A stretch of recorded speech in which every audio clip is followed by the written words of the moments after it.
Sono ancora tanti quelli che fino ad ora non hanno provveduto a vaccinarsi e che magari hanno atteso per vedere le reazioni del farmaco, i cosiddetti indecisi. Ieri, in occasione della visita dell'assessore alla sanità a Razza, all'hub del villaggio Mosè, abbiamo sentito alcuni di loro e le motivazioni che li hanno spinti a vaccinarsi dopo diversi mesi di disponibilità del farmaco e come stanno andando le vaccinazioni nella struttura sanitaria agrigentina.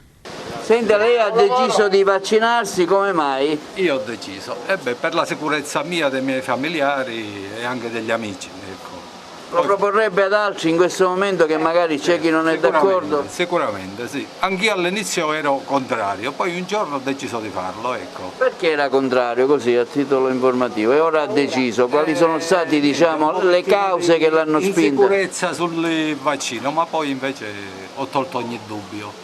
Questa è la prima o la seconda che lei si fa? La seconda. Quindi finora tutto è andato bene, non ha avuto nessun sintomo? Ho avuto un po' di mal di testa nella prima dose, un po' di febbre. Ecco, ora non lo so, ecco quello che Quindi lei, diciamo, farebbe un appello a chi è indeciso a vaccinarsi? Sicuramente sì.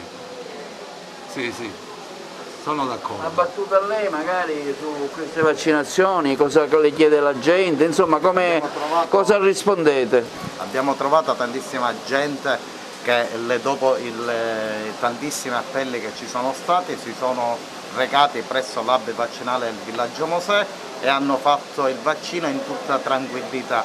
Anche i più giovanissimi sono venuti, sono stati trattati bene con le dovute attenzioni e non hanno avuto nessun effetto collaterale, sono stati tutti quanti controllati dall'inizio alla fine senza nessun problema. Ora comincia la scuola, c'è stato un afflusso di giovani, di ragazzi, di studenti? Over di 12 sì. Sì. Over 12 c'è stato un afflusso, anche inizio estate ci sono stati tanti giovanissimi che sono venuti da noi a vaccinarsi presso l'hub del villaggio Mosè.